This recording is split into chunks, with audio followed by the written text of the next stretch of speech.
Sejam bem-vindos a mais um AZCast Engenheiro Raiz. Eu sou Karina Lima. Eu sou o engenheiro Felipe Soares. E hoje nós vamos conversar um pouquinho sobre o que todo engenheiro precisa. Felipe, a minha primeira pergunta para você é: o que você considera importante, o que é obrigatório todo engenheiro saber? Olha, Karina, essa é uma boa pergunta. Na minha opinião, tá? Uma opinião do Felipe, todo engenheiro precisa ter três grandes habilidades e três grandes conhecimentos. O primeiro deles é ler e interpretar projetos. Afinal de contas, se você vai executar obras, se você vai saber trabalhar com projetos complementares, com avaliações ou com o que quer que seja da engenharia, eu preciso ter um conhecimento de projeto e conseguir entender tudo que está naquele papel e pegar aquelas informações e extrair para qualquer outro serviço que eu vá fazer. Seja pegar o arquitetônico, entender ele para fazer um projeto estrutural, elétrico, hidrossanitário, seja para fazer um orçamento, seja para qualquer coisa, eu preciso saber ler e interpretar os projetos.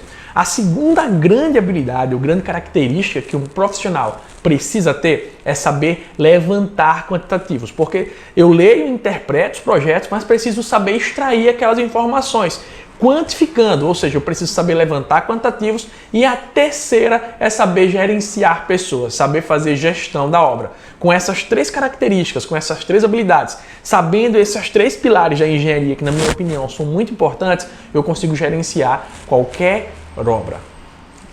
Você falou sobre a importância de saber o levantamento de quantitativos, mas saber fazer levantamento de quantitativos não é apenas para quem quer orçar? Não, muita gente se engana nisso aí, Karina.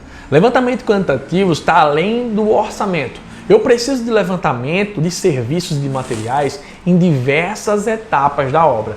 Seja para fazer um orçamento, onde eu tenho que quantificar todos os serviços previamente, antes da obra, seja para controlar e monitorar os serviços. Eu preciso saber quantificar quanto pagar de mão de obra, quanto que aquele meu pedreiro produziu para pagar a produção dele, ou quanto que eu tenho de material disponível e fazer um planejamento. O levantamento ele não é útil apenas para orçar, ele é útil também para fazer um planejamento assertivo, para monitorar, acompanhar e ter métricas sobre como a minha obra está evoluindo. Então, o levantamento ele é fundamental para um bom orçamento e fundamental para uma excelente gestão da obra.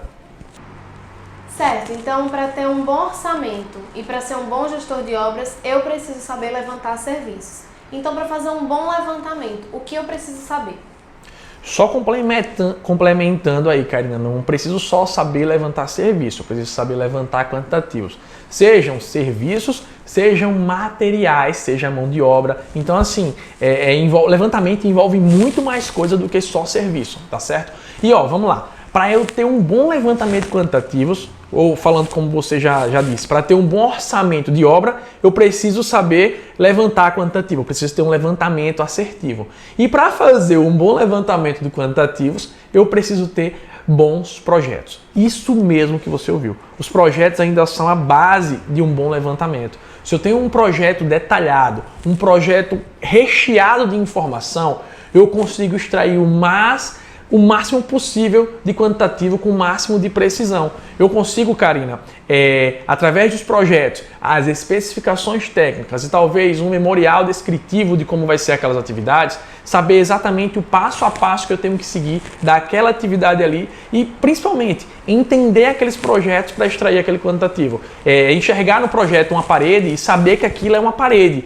Então tem que estar claro no projeto, não pode estar confuso, tem que estar aquela coisa bem na minha cara. Eu olho para o projeto, eu costumo dizer que um bom projeto ele fala com quem está levantando. Você pergunta, pô, o que é isso aqui? Ele responde, é uma parede de 10 metros quadrados. Então é algo muito fantástico e que ajuda demais. Ter bons projetos, ter um bom memorial, ter um bom detalhamento técnico vai me facilitar demais na hora do processo de quantificar. Outra coisa que é muito importante, Karina, e que vale lembrar, é que para fazer um bom levantamento quantitativo, quanto mais obra eu tiver vivido, quanto mais experiência de obra, quanto mais para o campo de batalha eu tiver ido, mais eu vou ter aquela noção da minha cabeça, de ler aquele projeto, interpretar como é que funciona, lembrar dos critérios de medição a serem adotados e quantificar de forma mais assertiva. Então, a experiência de obra, bons projetos e ler e interpretar são fundamentais para que eu tenha um levantamento de quantitativos de forma precisa. E se por acaso acontecer de errar na hora de fazer esse levantamento de quantitativos, quais prejuízos eu posso ter na minha obra se eu cometer algum erro na hora de levantar? Misericórdia, meu Deus, não gosto nem de pensar. Diversos mesmo. Mas vai desde atrasar o material da obra, porque eu levanto o serviço, eu quantifico o serviço e daquele serviço que eu quantifiquei, eu extraio várias outras informações, como a quantidade de profissional que eu vou precisar contratar, eu vou precisar de quanto de tijolo, de quanto de cerâmica, de quanto de cimento. Então, assim, esses serviços aí, se eu errar ele, eu posso errar em diversos fatores diferentes na obra e isso pode me dar um prejuízo financeiro muito grande. Já aconteceu uma empresa que eu estou trabalhando, ou eu estar trabalhando numa grande construtora e simplesmente o cara, não é que ele errou o quantitativo, foi uma questão financeira, mas a obra ficou sem cimento. Imagina ter 50 operários parados na obra porque faltou material. E esse erro pode ser por uma falta de levantamento quantitativo, por um erro, por uma falha nesse processo. Assim como eu contratar profissionais a mais ou a menos porque errei a quantidade de serviços que ia ser executada. Então, Karina, eu quero deixar bem claro, é imensurável o que pode acontecer na sua obra de prejuízo financeiro se porventura eu errar o quantitativo de serviço ou de material. Felipe, e na sua experiência de obra, com estagiários, outros engenheiros, qual é o erro mais comum que você já observou que as pessoas costumam cometer na hora de fazer o levantamento de quantitativos? Olha, os erros acontecem por alguns motivos. O primeiro, pela falta de vivência, né? Quando você é recém-formado, você está entrando no mercado, você muitas das vezes não viveu aquele processo na prática e não consegue enxergar na sua cabeça o que é que vai ter naquele serviço para levantar o material ou como é que funciona aquele serviço para poder levantar aquele quantitativo. E eu percebi, cara, durante todos esses anos, com os estagiários que eu já tive, quando eu pedia para fazer um levantamento, quando eu pedia para trazer um orçamento para mim, é que a maioria dos erros estavam concentrados nos serviços de estrutura e infraestrutura. Como assim? Quando eu estou aqui nessa sala e eu digo alvenaria, eu consigo enxergar essas paredes e eu consigo mensurar, saber que é uma área e como é que eu faço para medir e extrair essa quantidade. A partir do momento que eu estou falando sobre fundação, ninguém aqui está enxergando a fundação dessa sala. E aí, mesmo quando eu passo o projeto, a pessoa não consegue enxergar aquele processo. Pô, para fazer a fundação, eu tenho que ter uma escavação. Essa escavação tem que ter uma folga para poder entrar a forma. A forma tem que ter tanto por tanto. E aí o meu concreto, o meu aço, tudo isso, Karina, traz uma dificuldade, parece que a cabeça do cara buga e ele começa a cometer erros, principalmente no que ele não consegue enxergar. Viga, fundação, pilares, baldrames, laje. Dentre esses serviços que eu percebi que tem a maior quantidade de erros, e eu talvez seja o seu caso aí que está do outro lado, não sei se você já teve essa dificuldade na hora de quantificar forma, na hora de quantificar aço, na hora de quantificar concreto, justamente não se sinta preocupado, muito menos intimidado. É normal, a faculdade não te preparou para isso. Então, é um erro que eu percebia que era muito comum dos caras que chegavam para trabalhar comigo. E, inclusive, foi que me fez gerar um treinamento, porque eu já estava estressado com os caras vindo, vinha com alguns erros, e normal. É normal, mas na hora que eu tô querendo produção, aí eu tive a ideia e montei um treinamento que mais pra frente vocês vão ver. Mas enfim, além desses erros de infraestrutura, outros erros muito comuns é na hora de levantar o serviço de instalações elétricas, a pessoa não consegue ler e interpretar a fase, neutro, os pontos hidrossanitários, a parte elétrica dos disjuntores, a fiação. Cara, ler e interpretar projeto é uma arte muito bonita e é gostoso quando você começa a aprender e enxergar cada coisa daquela. E mais gostoso ainda quando você consegue puxar o que está naquele projeto e colocar em uma planilha, em uma lista organizada e completa através de um memorial de cálculo. E um detalhe muito importante, Karina, é que na hora que eu estou levantando quantitativo, eu tenho que ter um auxílio. E esse auxílio é a memória de cálculo.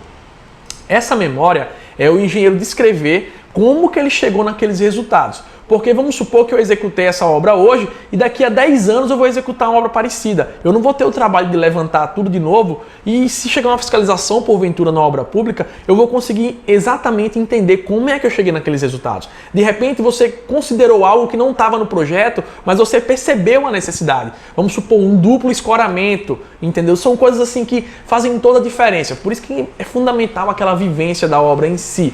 E os erros mais comuns seriam infraestrutura, Estrutura, só para resumir aqui, elétrica e hidrossanitário. Alvenaria, vedações, janelas, a pessoa não erra, porque é quantidade, unidade ou metro quadrado. Então, assim, são serviços comuns e que as pessoas conseguem enxergar todos os dias. Esses outros serviços, se você não tiver uma atenção, a gente pode dar uma ratada muito feia na hora do levantamento. Se você pudesse fazer um roteiro para quem quer levantar quantitativos, como você definiria esse passo a passo? Quais dicas você dá? Vamos lá. Primeiro, eu vou dizer para você que está aí do outro lado o seguinte, e para você também, Karina.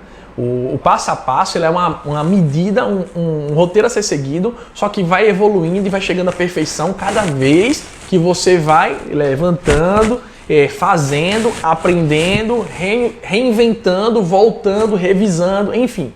Mas vamos lá, eu vou dar um passo a passo e vou dar uma dica para que você que está em casa possa fazer e já começar a praticar levantando projetos reais e projetos executados. Primeiro de tudo, gente, presta bem atenção. Quando eu vou fazer um levantamento quantitativo, você já deve ter visto algum orçamento de obra. Ele segue geralmente uma sequência de serviços. A gente chama de estrutura analítica de projeto, um EAP. Eu vou imaginar na minha cabeça uma sequência lógica, um planejamento de serviços que aquela obra vai ter. Por exemplo, fundação. Da fundação eu vou ter escavação, da escavação tem um lastro de concreto, no lastro de concreto eu entro com forma, das formas aí eu entro com aço, eu entro com concreto. Eu vou ter aquele passo a passo, algo mais fácil ainda de entender. Eu levanto a alvenaria, depois de alvenaria eu tenho chapisco, depois de chapisco eu tenho reboco. Então, para que eu não esqueça, eu não comece levantando fundação, depois eu vá para o teto, eu recomendo sempre fazer a sequência exata de serviços que você tem na cabeça daquela obra. E para isso é interessante que você veja alguns vídeos, que você busque, que você vá para a obra e entenda como é o processo executivo, a metodologia construtiva do empreendimento, da casa que você está construindo, da creche, da escola, de qualquer que seja a obra. Então eu entendo, eu faço essa sequência e dessa sequência eu vou começar a pegar os projetos. Cada projeto é necessário para levantar aquele serviço. Por exemplo, projeto de fundações para poder levantar a escavação, para poder levantar a quantidade de aço daquelas fundações. O projeto arquitetônico para eu pegar o que? A marcação da alvenaria, eu ver onde é que está passando parede e levantar aqueles quantitativos. Então, eu faço um EAP, uma estrutura, um passo a passo daquele roteiro de construção da obra, eu vou pegar os projetos adequados para cada etapa daquela e vou simplesmente abrir o CAD, abrir o Revit, pegar uma planilha e vou descrever como cheguei naqueles valores. Por exemplo, alvenaria, comprimento da parede 1 multiplicado pela altura, pelo pé direito que seja. Eu boto a altura que vai estar lá, ou o intervalo entre viga e multiplico. Então, parede tal, altura tal, resultado tal. Por quê? Quando eu precisar revisar, esse memorial no Excel, inclusive, ele serve muito que eu posso reaproveitar a informação. Aquela mesma informação daquela parede de alvenaria, eu posso utilizar no item de chapisco abaixo, multiplicando por 2, se eu tiver duas faces de chapisco, e posso reaproveitar aquela mesma informação para fazer o reboco. Então, tem uma planilha automatizada que você criou, não é uma planilha que você compra, para ter o passo a passo das etapas da sua obra mais comum e fazer esse memorial de cálculo. Já vão te ajudar demais a ter um bom procedimento. Veja também, gente, vídeos de prática, vai na internet, vai na obra, tenta ver como é aquele processo e estuda os critérios de medição, é algo muito importante. Eu tenho que entender que cada banco de composições, ele me dá um critério. Eu tenho critérios de medição PIN, por exemplo, onde eu desconto só o que excede 2 metros quadrados do vão, na hora de quantificar a alvenaria. Eu tenho o critério do SINAP, onde eu desconto todos os vãos, porque essa folga já está dentro da composição. São coisas que a gente vai aprendendo no dia a dia e que fazem toda a diferença e podem te levar a comprar mais material e errar na contratação ou até mesmo no orçamento da obra. Então o roteiro que eu dou faz um EAP, pega os projetos, lê, interpreta e faz um memorial de quantitativos daquilo ali. Felipe, como eu faço para praticar isso? Que falando assim está muito complicado. Entra no Google você vai fazer o seguinte, bota lá, creche tipo B FNDE. Quando eu colocar isso no Google, vai entrar no site do Governo Federal, Fundo Nacional de Desenvolvimento. Nesse fundo vão ter vários projetos de obras já executadas. Obras reais, que com certeza na sua cidade deve ter uma escola daquela, deve ter uma creche, deve ter uma quadra. E eu posso pegar aquele serviço que está ali e conferir com os projetos, porque ele me dá tanto os projetos, como a planilha orçamentária, como o memorial e especificação técnica. Então, eu posso pegar aqueles projetos, praticar, quantificar, depois comparar com os resultados do governo federal e ter um parâmetro. Lembrando que até os próprios projetos de governo existem erros, então eu preciso ter uma certa noção. Então é interessante eu fazer isso para praticar, aprender, tirar dúvida, entrar em contato com um colega, e só com esse passo a passo que eu dei aqui, e se você colocar em prática, praticando com esses projetos do FNDE, pode ter certeza que você já vai melhorar muito no levantamento quantitativo. Inclusive, pode até brincar de fazer um orçamento posteriormente, beleza? Siga esses passos que eu dei aqui, que eu tenho certeza que já vai melhorar demais. É tudo? É o suficiente? Não. Existem outros métodos, outros treinamentos, outros cursos que são bem mais aprofundados e que têm diferenciais, que é justamente falar um passo a passo da obra para que você consiga botar isso na sua cabeça. Costumo dizer que quando você está levantando serviço, o seu cérebro ele tem que estar trabalhando como se você realmente estivesse executando aquele serviço. Você tem que sentir o cheiro do cimento e sentir os calos de quem está levantando a alvenaria. Se para você ainda restou alguma dúvida sobre esse assunto, se você tem alguma sugestão de mais temas para os nossos AZCasts, não esqueça de deixar aqui pra gente. Queria agradecer, Felipe, mais uma vez por você dividir as suas dicas com a gente. Tenho certeza que foi muito útil para alguém que está em casa. Muito obrigado vocês por estarem sempre aqui, tá? E lembra, toda terça-feira o nosso AZCast Engenheiro Raiz com muito conteúdo. Muito obrigado e até o próximo vídeo. Tchau! Tchau!